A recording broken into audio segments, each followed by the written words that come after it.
Tanghulo, panggulo. Dito ka na naman magkain sa ano. Dahil sa mga comment nyo na gusto nyo nga akong magtanghulo, ay eto nga, nandito nga ako sa prutasan at nakita ko nga itong bayabas na naman ng New Zealand at napakamura na nga lang ng kilo. Pumunta nga pala ako dito sa section ng mga grapes. Kasi nga lang ako dito ng mga kailangan ko para sa ating ngang tanghulo. Ito na nga lahat ng prutas na kailangan natin para sa ating tanghulo ay eto na nga. Bibili muna nga ako dito ng asukal na puti dahil wala nga kaming asukal. Nung nakabili na nga kami ng asukal, agad-agad na nga kami umuwi at ito nga i-hold na natin itong mga pinamili kong prutas. Konting gringar.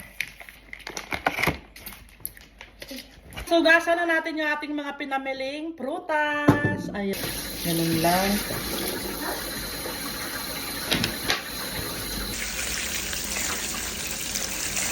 So, bali na hugasan ko na.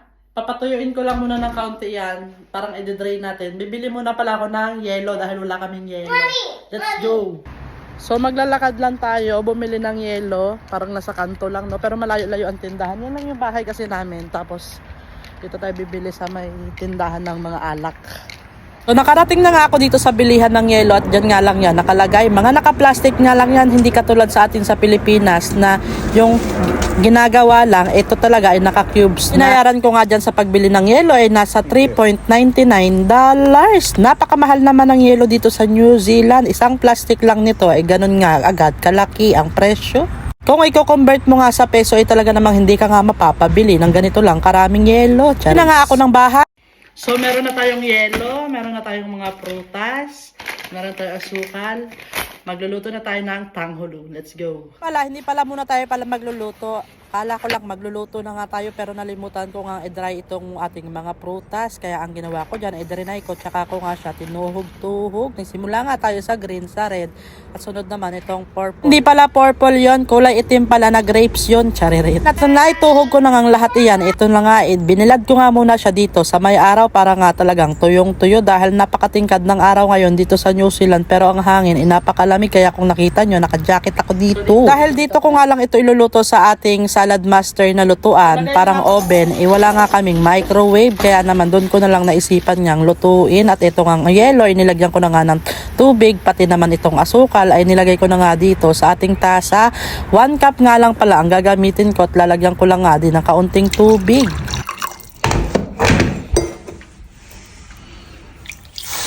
Ang naibuhos ko na nga ay agad naman nga itong nag-melt.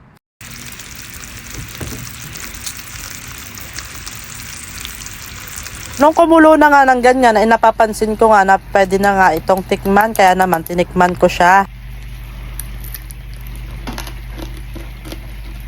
Konti pa.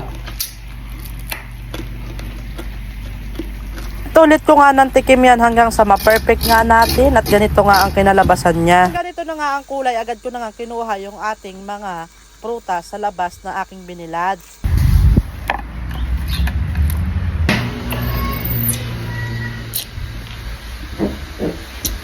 Punta ko nga sa kusina ay ganito na nga ang kulay niya. Para na nga tayo dito magtuturon. Kaya naman dinali-dali ko na nga ang coat dito. Ay talaga namang sabi ka na lang na hindi na nga ito tanghulo kundi nga panggulo. Pero sinubukan ko pa rin nga talaga itong gawin. Sobrang aligaya ako na nga dito dahil nga yung iba nga ay kaunti pa nga lang ang nalalagyan natin ng pagko-coat ng sugar. Hirap talaga sa part ng isang pagiging content creator na kapag ikaw lang ang nagbibideo at ikaw lang din ang gumagawa ng lahat. Kaya naman pagpasensyahan nyo na nga itong ating tanghulo. Nang ma-coat ko na nga lahat ay lumabas na nga ako ng bahay para dito nga ako magsimula magmukbang. Tingnan nyo naman ay parang coated na ito ng turonin. Ko nga siya dito sa ating pinya. Dito ko nga siya inilagay para nga tuhog-tuhog nga yan dyan. Yan! Tanghulo tayo! Panggulo! Hindi ito tanghulo, panggulo. Dito ka na naman magkain sa ano. No, dito sa video. Ayan o. Kagatin natin. Tabi muna natin ang panggulo.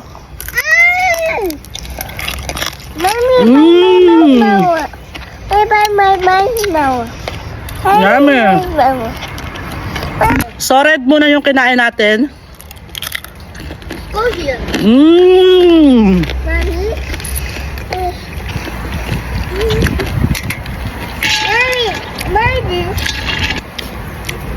So, yung strawberry naman ang tikman natin, pero mayroon pa rin siyang green. Wala na red pala. Mmm.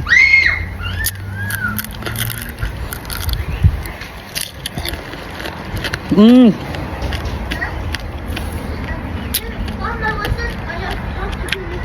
Asim.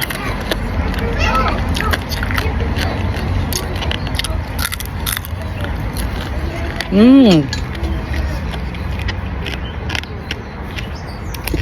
Blueberry.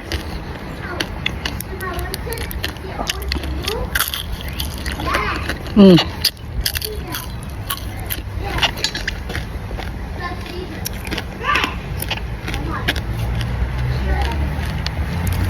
Papait.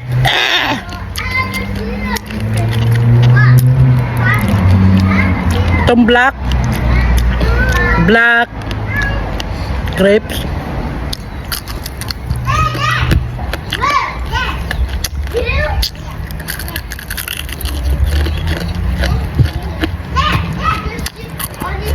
Mm.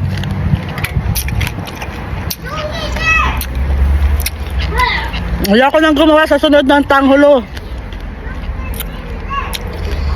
Para akong nagturon. Mm.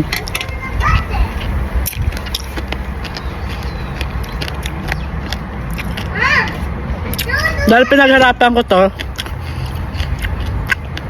papakain ko rin si Mr. mamaya. So yun lang, and thank you for watching. Bye! Panggulo! Ang pet!